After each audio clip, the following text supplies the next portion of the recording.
The road stretched before me, a dark ribbon in the dead of night, bordered by the shadowy silhouettes of trees and empty fields. I'd been driving for hours, lulled by the steady hum of the engine and the rhythmic flash of passing mile markers. I knew I was far from home, but the empty highway felt like an endless tunnel of solitude. There wasn't a car in sight, no lights on the horizon, nothing but darkness encasing me. I checked my fuel gauge, a small spark of worry flaring as the needle hovered dangerously close to empty. Out here, options were limited. The thought of getting stranded in the middle of nowhere was unsettling. I scanned the road ahead, hoping for a sign, a station, anything to break the monotony of darkness. Then, as if conjured by my desperation, a sign appeared, a worn, battered board with faint letters spelling gas. Relief washed over me, but there was an edge to it, something almost foreboding about the lonely sign. I followed the arrow, turning off the highway onto a narrow, unmarked road that led into the deeper shadows. Eventually, the faint glow of neon lights came into view, illuminating a small gas station that looked abandoned, though its lights were still on. As I pulled up to the pump, the sensation of isolation deepened. The gas station was eerie in its stillness. Despite the lights casting an artificial glow over the cracked pavement, there was no movement, no sound other than the groan of my car as I switched off the engine. I peered around, scanning the small building, the empty lot, the pumps lined up under flickering lights. It was as if time had stopped here, like this station was frozen in a forgotten moment. I stepped out and glanced around, but no one emerged. The silence pressed in, amplifying every rustle of leaves, every creak of metal, every shift in the wind. I tried to ignore the prickle of unease crawling up my spine, forcing myself to focus on the task at hand. I grabbed the fuel pump, trying to shake off the feeling that I wasn't alone. But every second spent there, with the empty lot stretching around me, felt heavier, as if I was intruding somewhere I didn't belong. The pump clicked off, signaling it was done, and I hurriedly returned it to its slot. The sense of being watched was too strong to ignore now, and I couldn't shake the feeling that I needed to leave. I climbed back into my car, eager to drive off and put the station behind me. I was about to turn the ignition when a movement caught my eye. A figure, stepping out of the shadows near the edge of the station lot. The man was standing just beyond the glow of the lights, half shrouded in darkness. He was staring directly at me, his eyes locked onto mine with a disturbing intensity that sent a cold jolt through me. I froze, gripped by an instinctual urge to stay still, as if any sudden movement might provoke him. He raised his hand to his ear, holding a phone, yet his gaze never wavered, unblinking and fixed on me. Something was wrong. This wasn't just some passerby. The way he watched me, his unbroken stare, felt invasive, like he was appraising me with an intent I couldn't understand. I gripped the wheel, struggling to keep my composure, but every second stretched into an eternity under that unsettling gaze. I wanted to believe it was nothing, that he was just an oddball out in the middle of nowhere. But I couldn't shake the dread that clung to me, making every instinct scream at me to leave. I started the engine, feeling the relief of its familiar rumble beneath me. The stranger's gaze held for a moment longer, then he turned, still speaking into his phone as he disappeared back into the shadows. I didn't wait to see if he'd return. I shifted into gear and pulled away, trying to leave behind the chill that had seeped into my bones. The road was dark and silent as I sped away from the gas station, my hands gripping the wheel tighter than I realized. I kept glancing in the rearview mirror, half expecting to see the man still watching me, his eyes glowing in the distance. But the lot had vanished into the night, replaced by the endless stretch of road and the dim halo of my headlights. It was several minutes before I started to relax, convincing myself that the encounter was over, just a strange, unsettling moment in an otherwise uneventful night. I checked my mirrors again, more out of habit than anything else, and that's when I saw them. Headlights appeared in the distance, small pinpoints at first, steadily growing brighter as they closed in on me. A shiver ran through me, and I told myself it was just another driver, someone out for a late-night journey like mine. But the lights stayed steady, never gaining or falling behind. Every turn I made, every time I sped up or slowed down, the car behind me matched my pace, keeping an unnerving distance as if measuring each move. Anxiety settled in, gnawing away at the relief I'd felt only moments ago. I started taking random turns, veering onto roads I didn't recognize, hoping to throw them off. But no matter what direction I took, the headlights stayed fixed in my mirrors, a constant, silent presence that seemed to follow me without faltering. The feeling of being hunted settled heavily over me, and I could no longer ignore the truth. I wasn't alone on this road anymore. Panic settled in like a weight on my chest as I realized the car wasn't going to let up. The headlights seemed to pulse behind me, an unwavering threat in the darkness. I tried to think rationally, telling myself it was just some driver going the same way, but every turn I took brought them along with me, never deviating, never hesitating. It was as if they knew every move I would make before I made it, anticipating each shift, each detour. I pushed the gas pedal harder, feeling the engine strain as I accelerated down the unfamiliar road. The narrow lanes and sharp curves forced me to slow down, though, and every time I did, the lights behind loomed closer, filling my mirrors with an intense glow that cast shadows across the interior of my car. I could almost feel them breathing down my neck, a presence as real and as pressing as the road itself. I took a quick left, veering down a side road I'd never seen before, hoping the twist would throw them off. But as I glanced in the mirror, the headlights followed, seamlessly gliding onto the same road as if it were part of some twisted game. My pulse hammered, and I could feel my hands slick with sweat on the steering wheel. I was losing control, each turn bringing me deeper into unfamiliar territory, the darkness pressing in from all sides. I decided to make one final attempt to shake them. I spotted a dirt road branching off into the woods, its entrance barely visible under the overhanging branches. It was reckless, but I was desperate. I yanked the wheel to the right and veered onto the path, the tires skidding as they hit loose gravel. The car lurched, bouncing over the rough terrain, but I kept my foot steady on the gas, praying this road would lead somewhere safe, somewhere out of reach. For a moment, it felt like I'd lost them. The headlights vanished behind me, swallowed up by the twists and turns of the forested road. I kept driving, each bump and jolt of the car grounding me, reminding me I was still in control, still moving forward. But the relief was short-lived. A glance in the rearview mirror, and there they were, those same headlights, cutting through the dense trees, as relentless as before. It was impossible. The road was nearly invisible, and yet they followed, closing the distance between us with a steady, menacing persistence. I could feel my heart pounding against my ribs as the trees pressed in around me, their branches clawing at the sides of the car, as if trying to hold me in place, to trap me here with whatever lurked behind those lights. Just as I was sure there was no escape, the headlights behind me flickered, then dimmed, as if finally giving up the chase.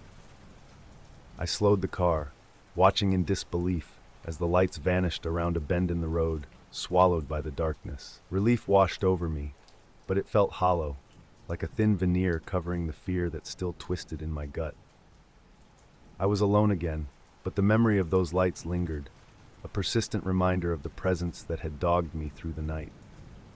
I drove slower, my breaths evening out as the adrenaline began to ebb. The road wound back to the main highway eventually, a familiar route I recognized, and I felt a surge of relief that I was back on solid ground, that the nightmare was finally behind me. But the sense of safety was fragile, like something that could shatter at any moment. The first light of dawn broke over the horizon as I finally approached the outskirts of my town, a soft glow that felt almost unreal after the suffocating darkness of the night.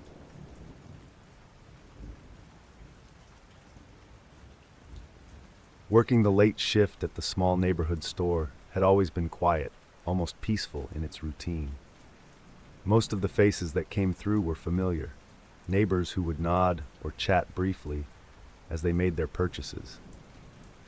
I'd grown used to the lull, the predictable rhythm of each shift, and the comfort of knowing that anyone who walked through the door was just another person from around town. But then he started showing up.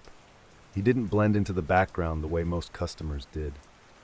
There was something distinct, almost unnerving about the way he moved, slow, deliberate steps, as if he were measuring each one. I first noticed him standing quietly in one of the aisles, hands tucked into the pockets of his coat, his eyes focused directly on me. It wasn't unusual for customers to take their time browsing, but this was different. He didn't look at the shelves or products, didn't pretend to shop, he just watched. At first, I tried to dismiss it, brushing it off as harmless curiosity. Maybe he was just shy, maybe he was trying to work up the nerve to ask a question, but he never approached, never offered any indication that he needed help. I began to feel his presence more acutely, a subtle tension in the air every time I glanced up and saw him standing there, silent and still, like he was waiting for something. The quiet familiarity of my workplace felt less safe with him around, and I couldn't shake the feeling that he was there for a reason. Over the following weeks, the man became a fixture in the store, always arriving around the same time, just after dark when the store was at its emptiest. I started to anticipate his arrival, feeling my nerves coil tighter as the clock ticked toward that hour. Every night, he followed the same ritual, entering with barely a sound, moving to a spot where he had a clear view of the counter, and standing there, observing. He never interacted with other customers, never seemed interested in anything on the shelves. His attention was always on me, and it was as though the store itself became an arena, a stage where I was the sole performer under his relentless gaze. My focus slipped, each task taking longer than usual as I tried to ignore him, tried to pretend his presence didn't bother me. But with every glance, every glimpse of him out of the corner of my eye, my unease grew. The regular customers, familiar faces who would exchange small talk with me, began to notice my distraction. I tried to keep up the facade, to act as though nothing was wrong, but his presence seeped into every interaction, casting a shadow over the mundane rhythm of my shifts.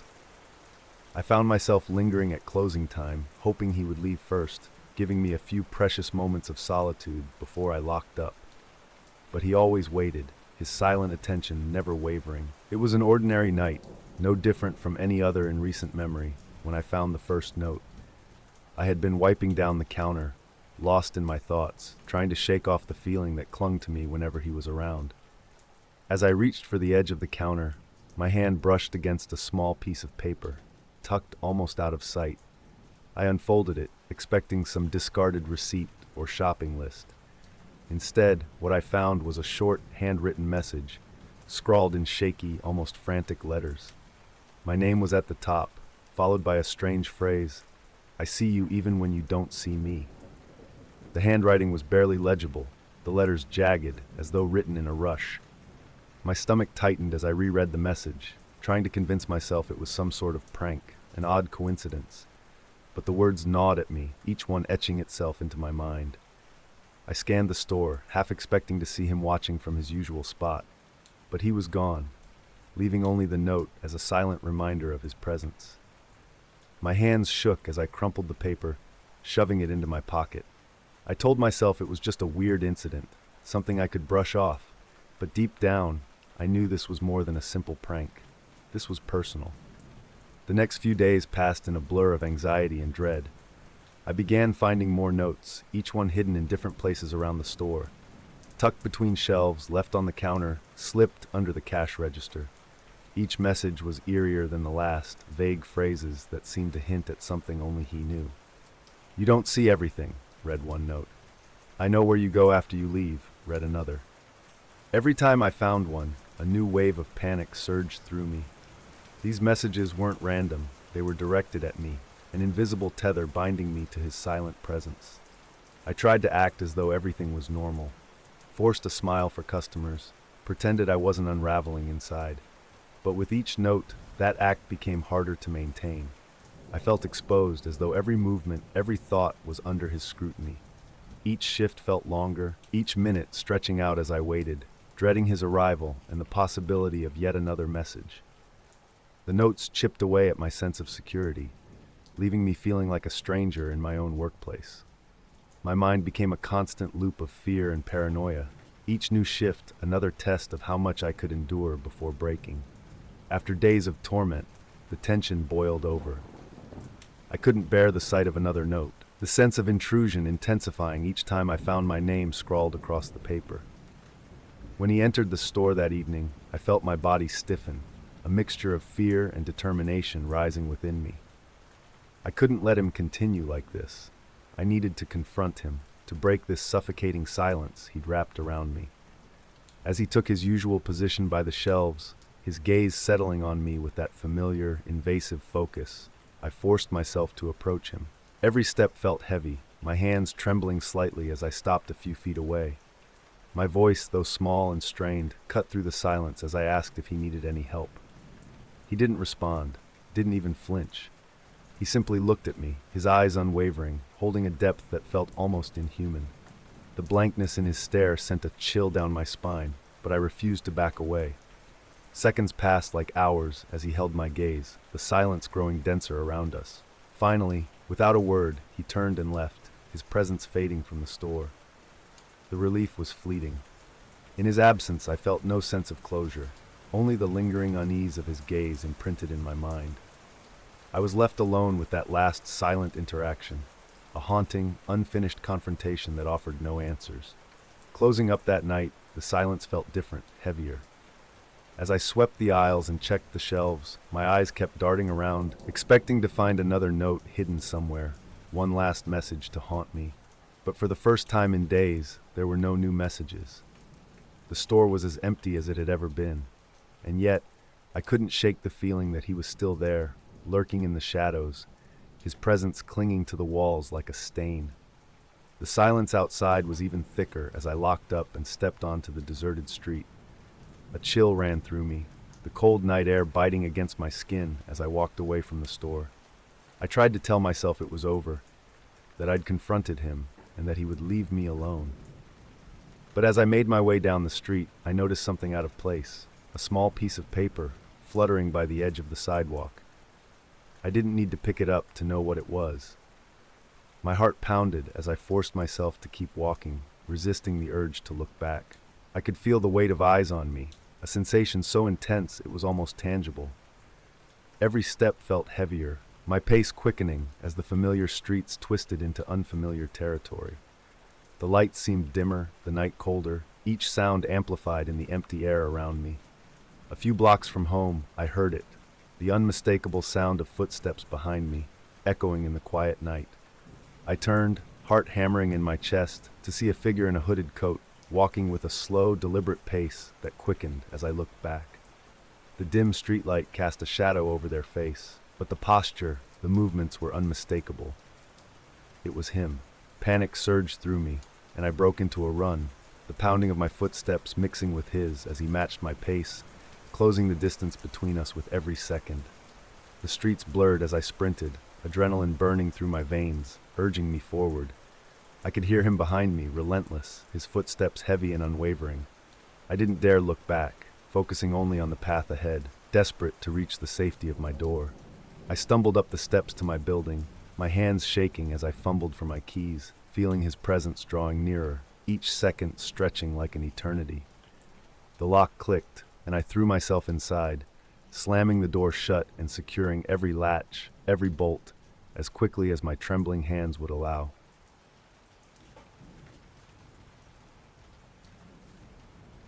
It started as a minor concern, the sort of thing you brush off without much thought. My friend had been absent for a couple of days, which wasn't completely out of character, but it was unusual enough to catch my attention. We were close, and he'd always been consistent in keeping in touch. But now messages went unread, calls went unanswered, and the silence seemed to grow louder with each passing hour. At first, I reasoned he was busy or caught up with something that required his full attention. But as the days stretched on, that initial unease became a gnawing worry. It wasn't just the absence, it was the lack of explanation. He had simply vanished without a word, leaving no clues or hints. I knew something was wrong. I could feel it, deep and unsettling, urging me to find out what had happened to him. Determined, I began reaching out to our mutual friends, hoping one of them had heard from him. I told myself it was nothing, that he'd turn up eventually with some mundane story about a misplaced phone or an impromptu trip. But as the hours ticked by, the weight of dread settled firmly in my mind, whispering that this was more than just a temporary absence. As I reached out to friends and acquaintances, I noticed a strange pattern in their responses. Everyone I spoke to seemed evasive, their words vague and carefully chosen, as though they were withholding something. Each conversation left me with more questions than answers. Some barely met my gaze, others mumbled something about him dealing with things, their voices low and strained, but no one offered any real explanation. When I pressed, the reactions were always the same: an uneasy look, a quick change of topic, or a hesitant warning to let it be. A few made cryptic remarks, hinting that my friend might have been involved in something dangerous, but no one would elaborate. The silence of those around me only amplified the gnawing sense of dread that had been building inside me. It was as if everyone knew something I didn't, something dark that they refused to acknowledge directly. With every vague response and deflection, my anxiety grew. I felt as though I were piecing together a puzzle with missing pieces, the image taking shape but remaining blurred and incomplete. Whatever was going on, it was clear that people were afraid to talk about it. The realization struck me hard. I might be dealing with something far more serious than I'd anticipated. Something that could put me at risk just by asking questions. After days of frustration, I finally found someone willing to give me a lead. An old friend of my missing friend pulled me aside, his face pale and his voice low. "Look, you didn't hear this from me," he began, glancing over his shoulder as if expecting someone to be listening. The words that followed only deepened the sense of dread.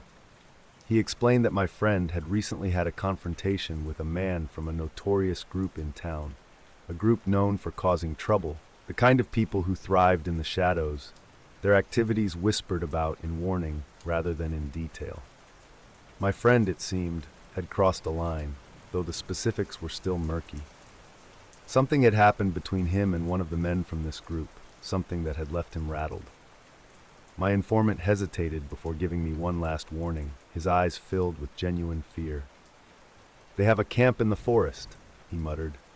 "If he's gone missing, that's the only place I'd check. But trust me, you don't want to go there alone. These aren't people you mess with." He left quickly, glancing back one last time before vanishing into the crowd, leaving me alone with the cold realization that this wasn't just a disappearance. It was a dangerous situation, one that might demand more than I was prepared to face.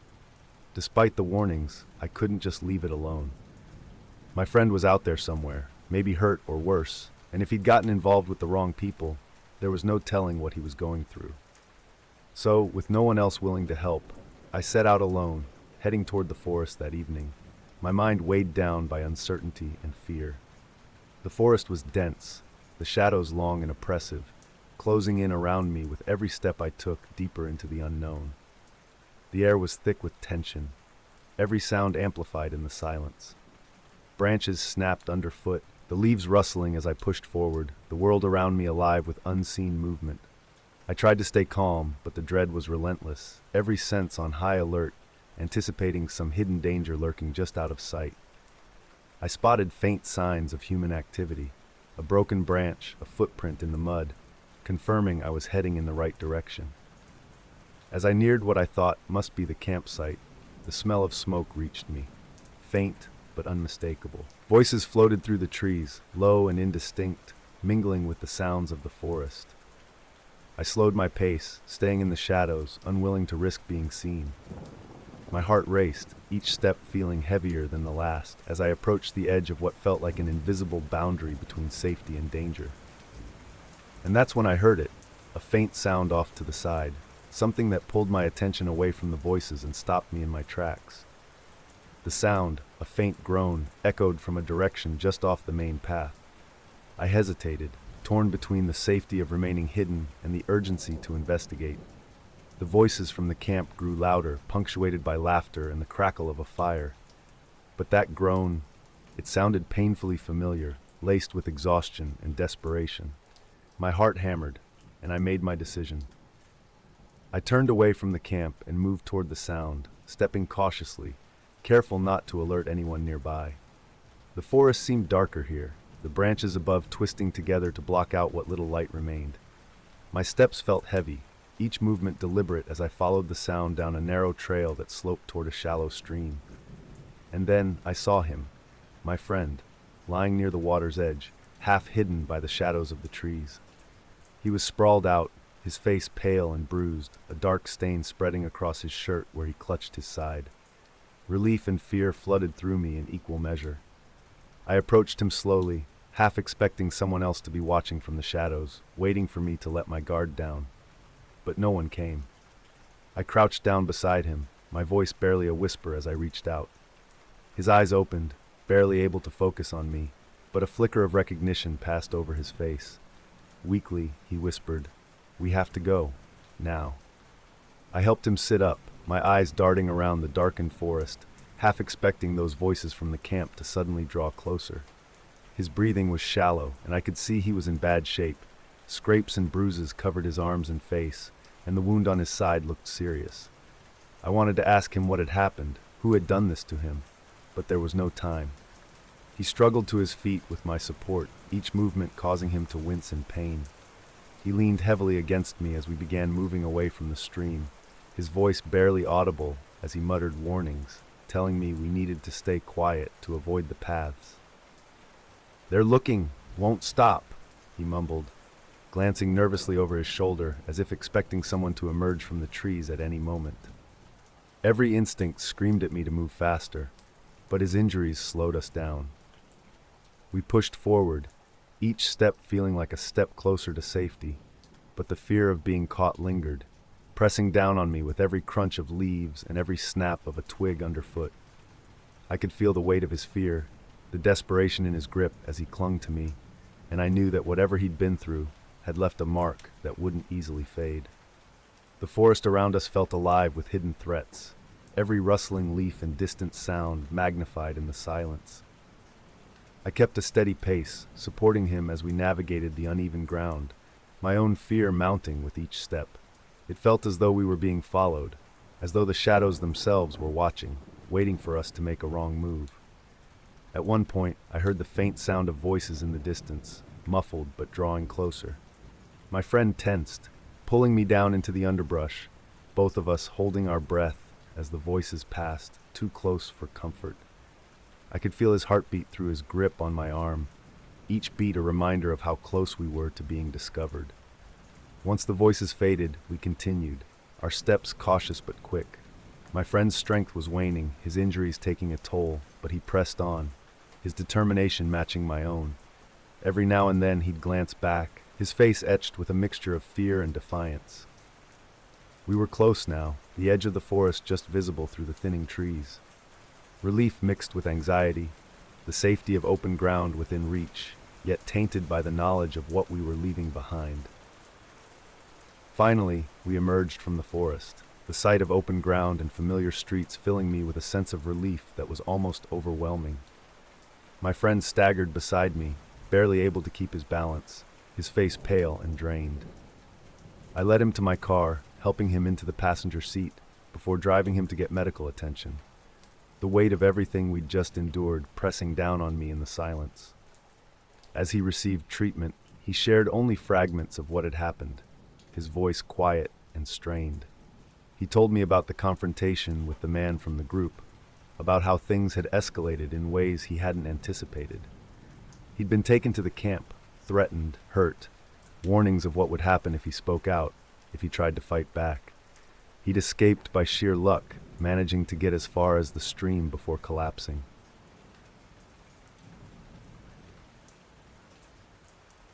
It was an ordinary morning, the kind of quiet daybreak I'd come to appreciate in my neighborhood.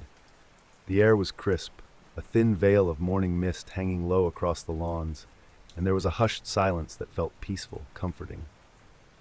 I opened my door to grab the newspaper, glancing briefly down at the porch, where something caught my eye.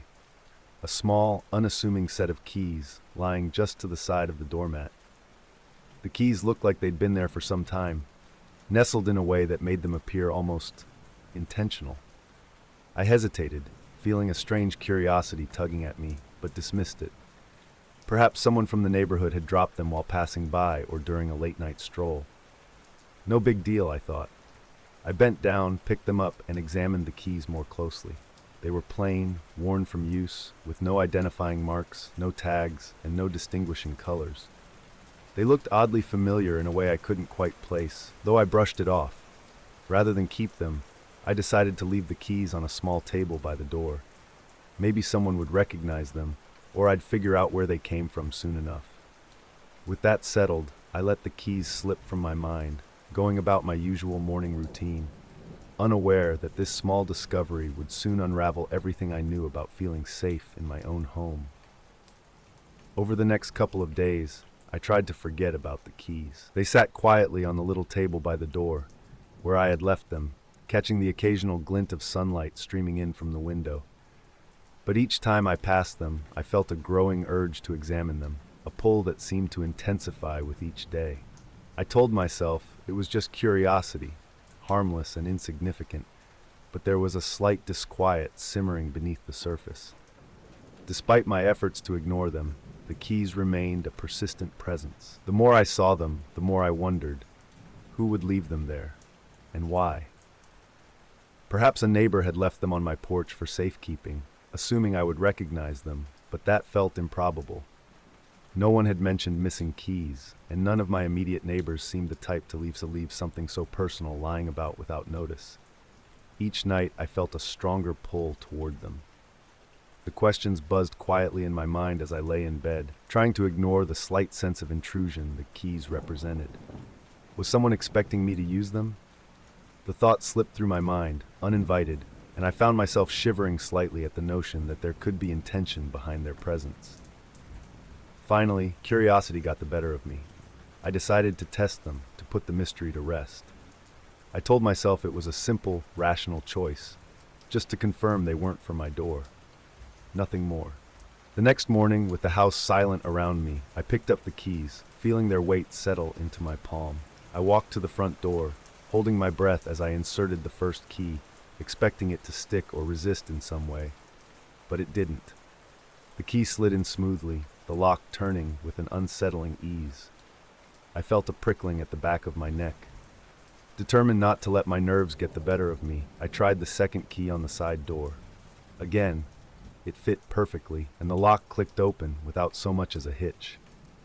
By the time I tested the last key, I could feel a coldness spreading through my chest, the quiet horror settling in as I realized that each one fit my home.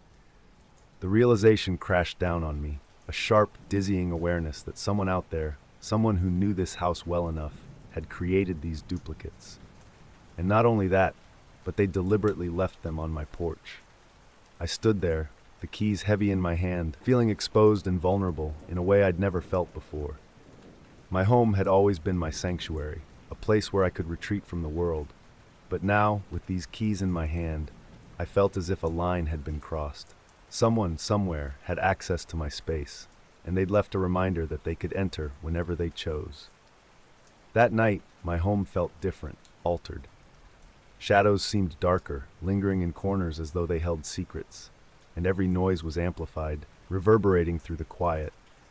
My usual routines felt tainted by an unwelcome presence, the once comforting silence of my home now oppressive, heavy with a sense of invasion.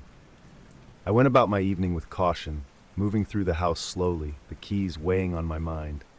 Each creak of the floorboards, each flicker of the lights outside sent a chill through me. I began to imagine unseen eyes watching, taking in my every move.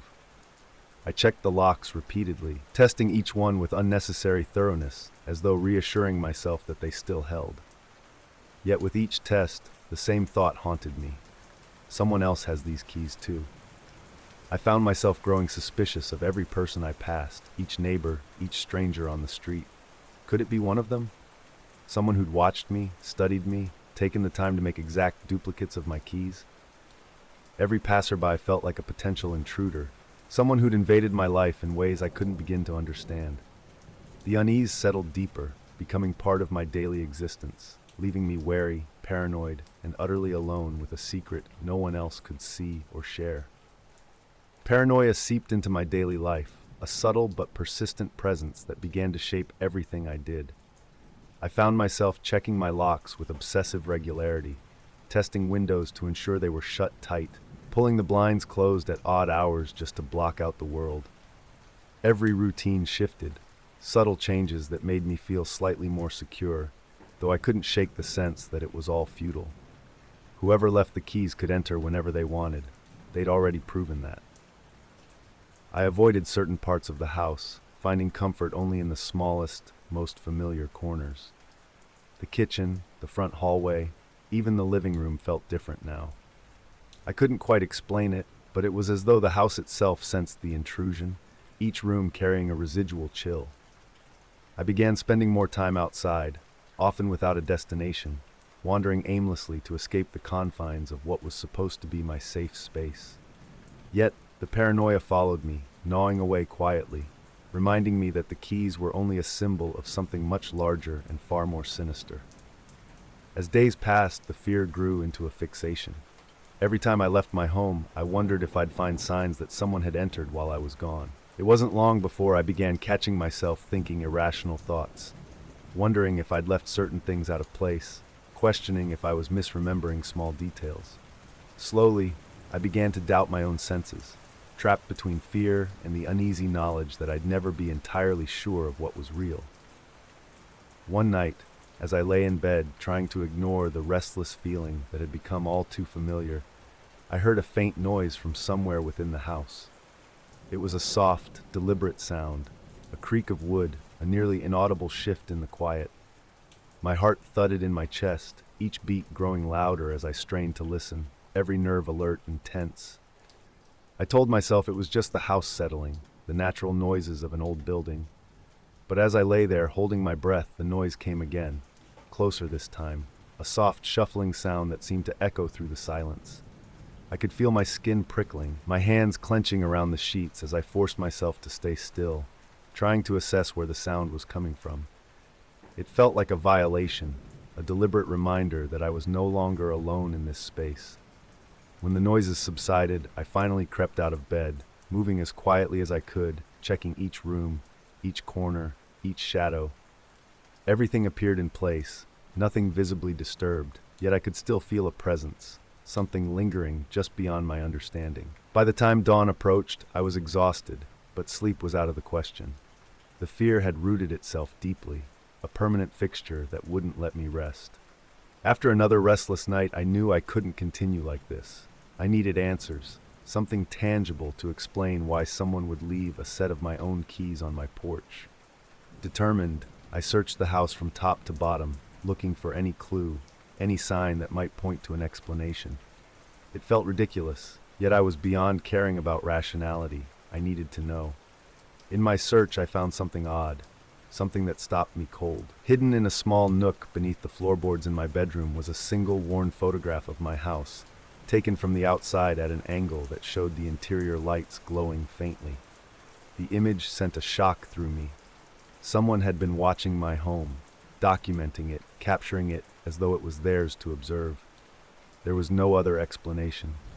My space, my life, my privacy had all been laid bare before someone else's eyes. I left the photograph where I found it, my hands shaking as I placed the floorboard back into position.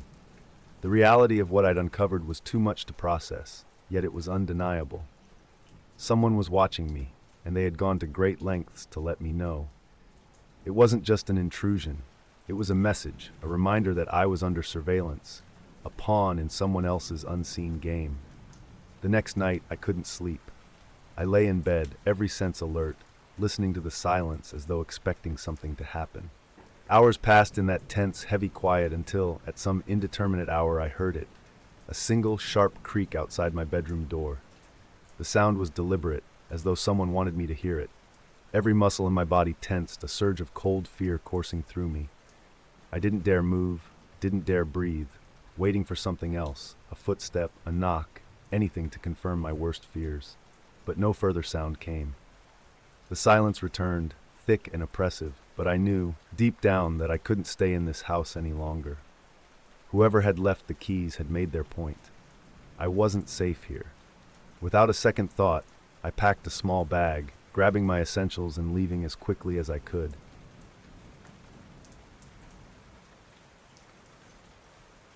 I was scrolling through emails when one subject line caught my attention. Exciting career opportunity, your profile stands out. I had been casually looking for a career change, but nothing specific.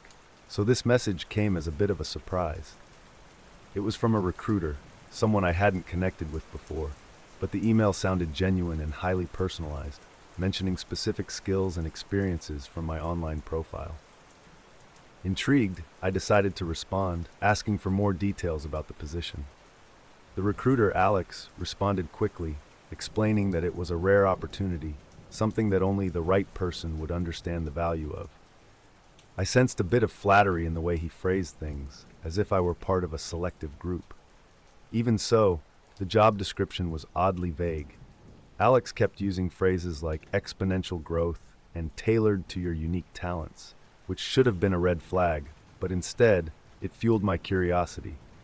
We exchanged a few more messages, and with each reply I felt a subtle pressure. Alex's tone was almost hypnotic, like he knew exactly which buttons to push. I found myself thinking about this mysterious role more than I should have, as though it had started to seep into my mind. It felt wrong, but at the same time, I couldn't quite let go of the idea. After a few more exchanges with Alex, I started to see through the allure. The details never seemed to materialize into anything concrete, and the strange vagueness unsettled me. I began drafting a polite response, explaining that I didn't think the role was the right fit for me. I crafted my words carefully, thanking him for the opportunity and wishing him luck in finding the right candidate. To my surprise, Alex responded almost instantly, as if he'd been waiting for my reply. His tone had shifted. He sounded disappointed, almost pleading, urging me to reconsider and emphasizing that I'd be missing out on a rare chance. Despite his persistence, I held firm, responding with a short but courteous note that left no room for further discussion. That's when the messages took on a different edge. Instead of emails about the role, Alex started sending comments that were almost personal, as though he had a vested interest in my decision beyond professional courtesy. It was subtle, but enough to make me feel uneasy. I reassured myself it would end there, that he would move on to other candidates. Yet something lingered in the back of my mind, a faint, unshakable unease. A few days passed, and I began to notice a new presence on my social media. Likes on posts from months, even years ago. At first I thought it was a random account or a bot, but then I realized it was Alex. He was going through my old posts, leaving cryptic comments or brief compliments. Nothing overtly alarming, but strange enough to catch my attention. It was like he was probing into my life, inserting himself in places that felt too personal for a recent professional contact. Curiosity got the better of me, and I checked his profile. There wasn't much there, no photos, no personal details. Just a blank face hidden behind generic posts about professional development. The lack of information only made it worse, as though he had erased any traces of himself deliberately. That's when I began to feel genuinely uneasy. I adjusted my settings, making some posts private and turning off notifications, hoping he'd get the hint. But the feeling of intrusion lingered, settling deep into my thoughts, disrupting my usual sense of privacy. I thought it was over, that the online silence meant he'd moved on.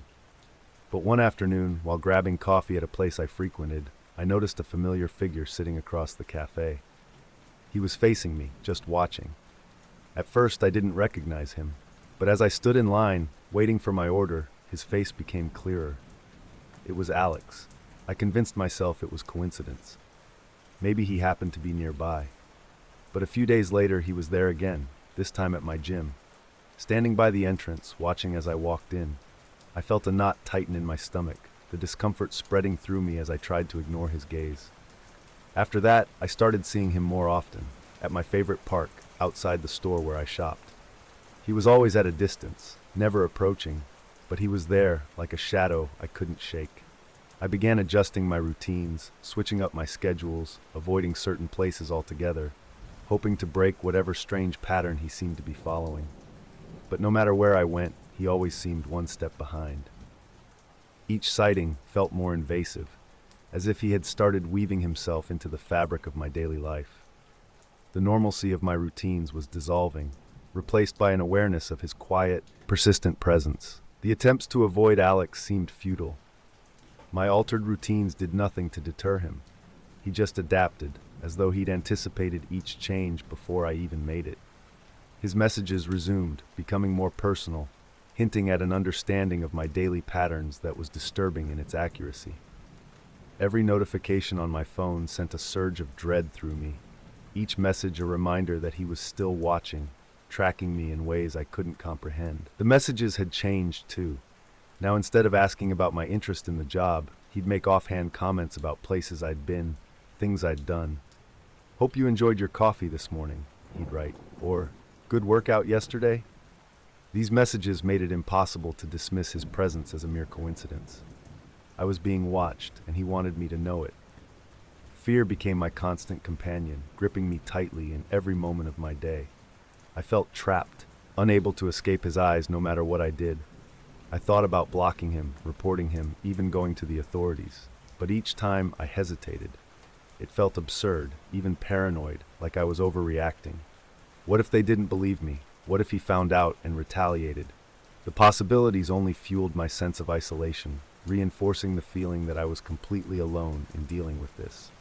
And then, as suddenly as it had begun, it stopped. His messages ceased. No more sightings, no notifications, no cryptic comments on my social media. The silence felt like an ominous weight pressing down on me, heavy and suffocating. It should have been a relief, but it wasn't. The abrupt end to his presence felt more unsettling than his persistence. For days, I went about my routines cautiously, waiting for him to reappear. Each time I entered a familiar place, I scanned the crowd, searching for his face, convinced he was still lurking nearby, just out of sight, but he was gone. I couldn't shake the sense that this was a deliberate act, like he was toying with me, letting me experience a false sense of security. The anxiety persisted, tightening its grip on me, as though his absence was part of a calculated move, one that left me feeling more vulnerable than before. My nights were restless. In the quiet darkness, I would replay each encounter, each message, trying to make sense of his motives, searching for a clue that might explain why he'd fixated on me.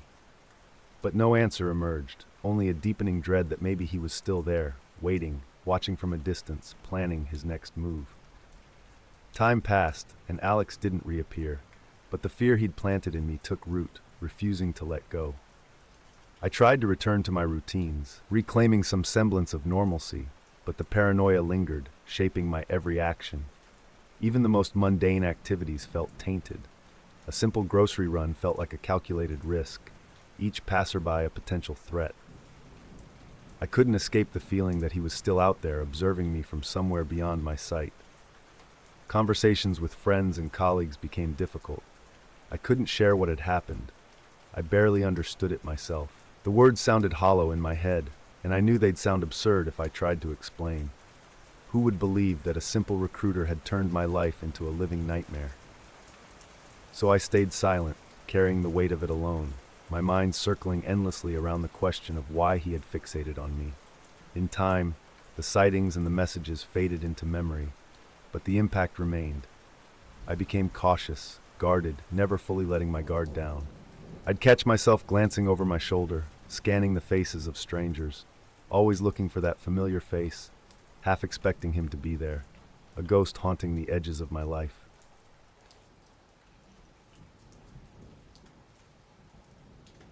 It began on an ordinary evening, the sky dimming into dusk as I watered my plants in the yard. My thoughts were elsewhere, focused on the mundane rhythm of work and home, when I noticed someone standing just a few feet away, near the edge of my garden. I startled, turning to see my neighbor watching me, a broad smile on his face as if he'd been there the entire time, waiting for me to notice him. "Oh, didn't mean to scare you," he said, chuckling, his hands raised in mock surrender. "I was just taking a walk and must have wandered too close." He gave a small, dismissive wave, acting as though it were the most natural thing in the world. There was something in his tone that felt off, too casual, too familiar, but I brushed it off, forcing a polite smile and nodding as he backed away, still chuckling as he returned to his own yard. It was just a misunderstanding, I told myself. People make mistakes, and boundaries can blur, but that night, as I replayed the encounter in my mind, I couldn't shake the feeling that it hadn't been an accident at all, that he'd wanted me to notice him. Days passed, and life resumed its usual pace. The encounter drifted into memory, becoming a small, peculiar footnote in my day-to-day routine. But soon he began appearing again, always unannounced, always in places he had no reason to be. Once I found him standing by my garage, leaning against it with that same smile, his gaze fixed on me as though waiting for a reaction. When I asked if he needed something, he shrugged, mentioning he'd lost a tool and thought it might have rolled over to my side of the property. The excuse was thin, but I accepted it, not wanting to escalate things with a neighbor. After all, what could I say? That his presence made me uncomfortable, that he lingered a bit too long, that his eyes held a strange intensity? These were just feelings, whispers in the back of my mind that felt too insubstantial to voice aloud. So I brushed it off again, telling myself not to be so paranoid, that maybe he was just a bit odd. But each appearance chipped away at that calm. Every time I saw him, standing by the edge of my yard, watching from the driveway, leaning against my fence, it felt as though he was testing me, pushing boundaries to see how far he could go before I pushed back. My sense of security, once something I took for granted, began to feel less stable, slipping through my fingers with each unwanted visit. The subtle intrusions became harder to ignore. One morning, as I opened the blinds to let in some sunlight, I spotted him standing on my driveway, his gaze focused intently on the house. He didn't move, didn't even seem surprised to see me standing there, watching him.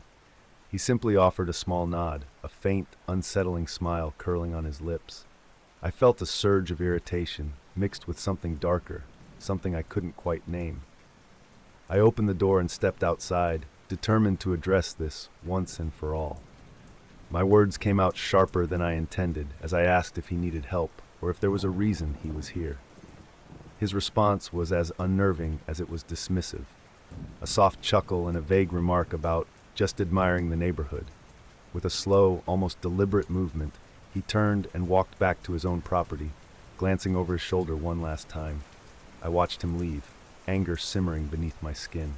His presence had become an intrusion, a violation of the small sanctuary I'd built for myself. But what unsettled me most was his confidence, the way he seemed to know exactly how far he could go without crossing a line.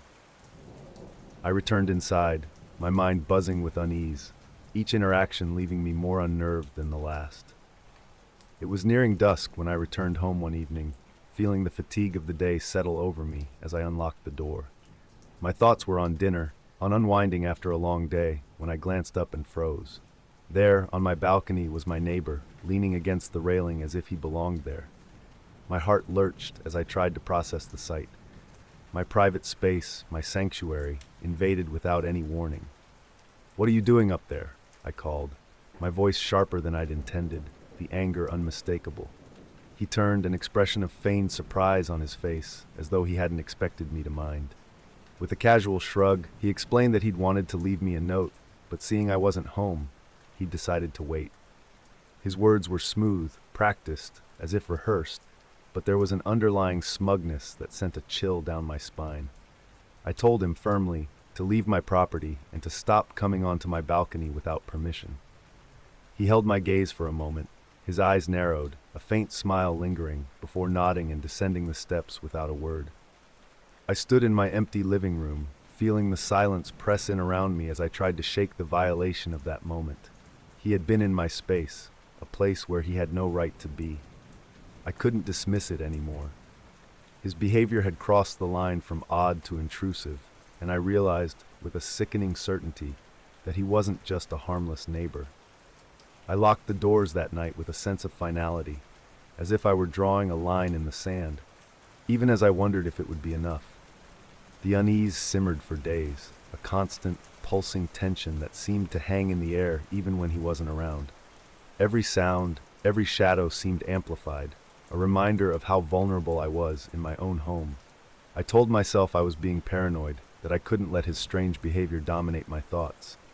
But I couldn't shake the feeling that he was always there, somewhere, watching. Late one night, as I lay in bed, I heard it, the faint scrape of the kitchen window sliding open. My breath caught in my throat, my body frozen as the unmistakable sound of cautious footsteps followed, moving slowly across the floor. I felt a surge of panic, my mind racing through my options. I didn't dare move, didn't want to make a sound. I lay perfectly still, straining to hear, my pulse pounding as each footstep echoed in the darkness. Minutes stretched like hours, the silence almost as suffocating as the sounds that had preceded it. I stayed in bed, feeling the weight of his presence in my home, knowing he was here, that he'd crossed the final line. Eventually, the footsteps faded, the silence resuming its oppressive hold. I waited, listening to the quiet until I was certain he was gone, my body stiff with the terror that he could have been watching me, just a door away. The next morning, I felt a mixture of exhaustion and resolve as I surveyed my home. Every door, every window, every creak and corner now felt like a vulnerability, a point of entry he could exploit. I knew I couldn't live like this, that I had to do something to take control of my space again. I spent the entire day reinforcing every lock, checking every window, every latch, securing each one with a vigilance I'd never felt before. I installed new bolts, heavy-duty locks, and even went so far as to put wooden dowels in the window tracks to prevent them from sliding open. The process felt almost cathartic, a way to reclaim the control he'd stripped away with each intrusion. But even with every entry point fortified, I couldn't shake the sense of vulnerability that had taken root. The experience of hearing him inside my home lingered in my mind, replaying with every creak, every shadow that flickered across the room. I told myself that I was prepared, that my home was now secure, but the truth was harder to accept. He'd managed to slip through once, and the thought of him finding a way in again left me feeling trapped, like I was defending a fortress against a threat that would never truly go away. I started watching him in return, spending hours near my windows, my gaze flicking between the blinds in the front yard, waiting for him to make another move. It was as if we were locked in a silent standoff, each of us aware of the other's presence, neither willing to back down.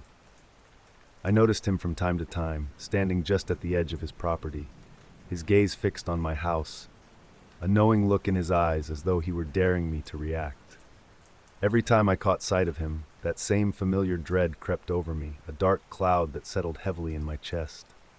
His gaze was different now, no longer casual or dismissive, but intense, calculated, as if he were sizing me up, waiting for the right moment to strike again. My home, once my sanctuary, felt more like a cage, each wall closing in as I realized the full extent of his invasion. The days dragged by in a tense stalemate, each moment a test of how much I could endure. My life became a series of glances over my shoulder, every noise and movement a potential threat. I was a prisoner in my own home, held captive by the silent, unspoken threat that lingered just across the yard.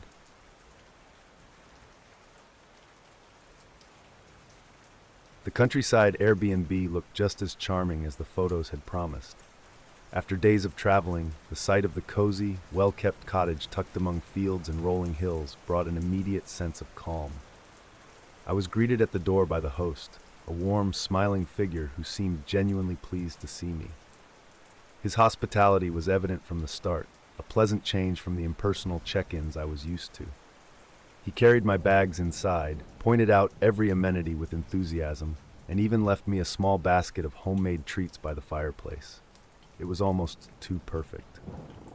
Settling in, I found myself appreciating the quaint details around the cottage, the antique furniture, the little knickknacks arranged on the shelves, even the faint scent of lavender drifting through the air. The host stayed a bit longer than expected, offering to bring extra towels or help with anything else. It felt like he was trying a little too hard, but I brushed it off. After all, he seemed eager to ensure I had the best experience, and I wasn't about to complain about a host who cared. The next morning, I woke to find a handwritten note slipped under the door, wishing me a good day and reminding me to reach out if I needed anything.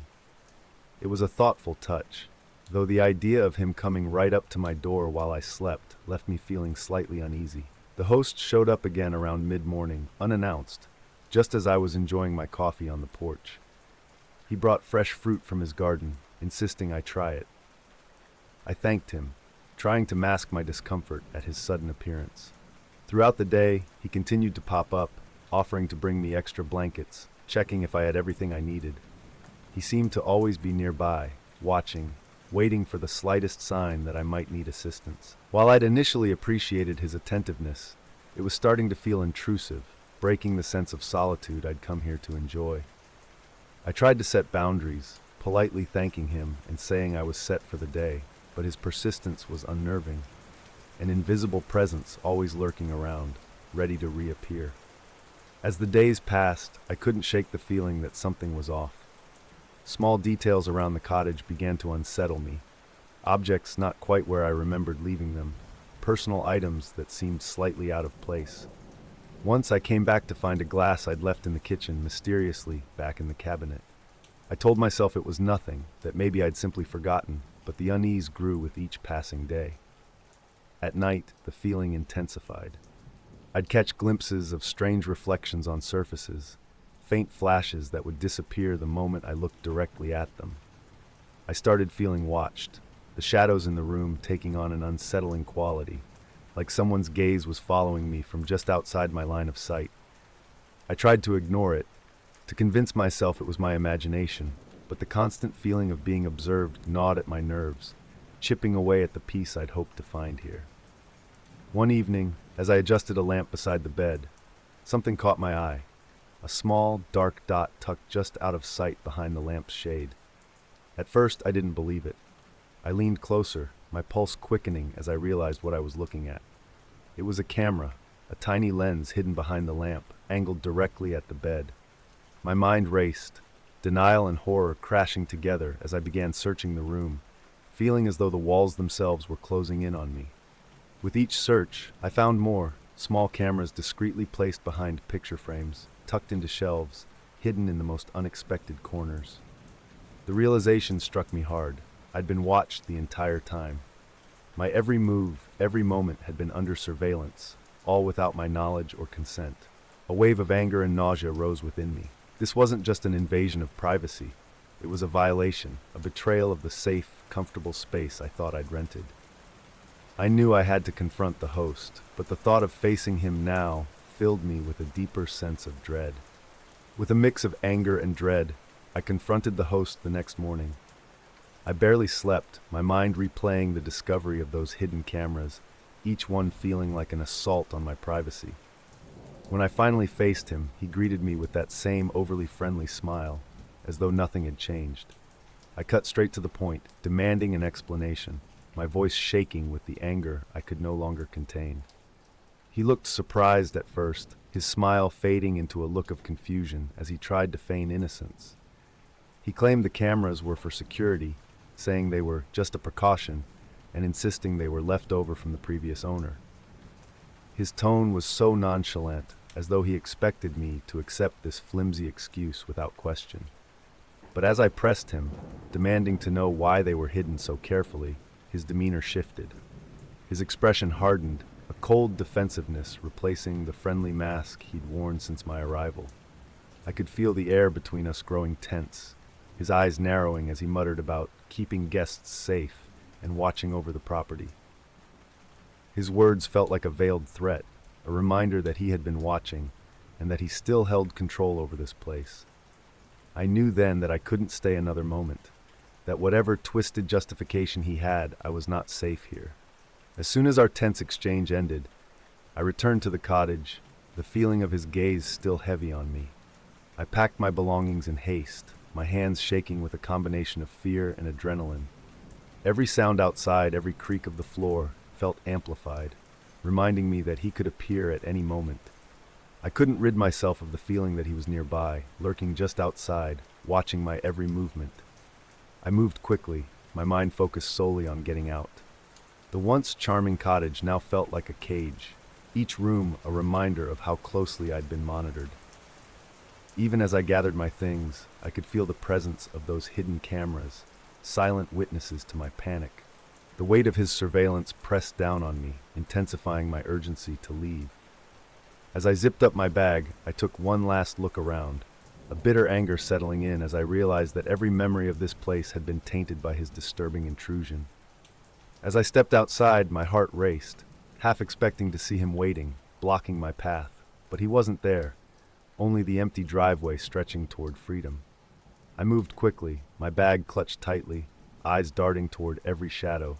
Just as I reached my car, he appeared on the porch, watching me with an unsettling, silent intensity. His once friendly smile was gone, replaced by an expression that was cold and unreadable, his gaze sharp as he stood there, unmoving. I loaded my bags as fast as I could, feeling his stare boring into me. He didn't say a word, didn't try to stop me, but his presence was enough to fill me with a creeping fear that he might do something at the last moment. I climbed into the driver's seat, my hands trembling as I started the engine, glancing back one last time.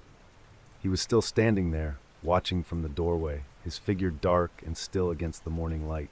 The image of his expressionless face stayed with me as I drove away, a haunting reminder of the violation I was leaving behind. After leaving, I felt an initial wave of relief, the safety of distance washing over me like a release. But the relief was quickly tainted by the lingering discomfort that settled deep within me, a sense of violation that wouldn't fade. The memory of those cameras, the unsettling over-attentiveness of the host, and his final, silent stare left a mark that I couldn't easily erase.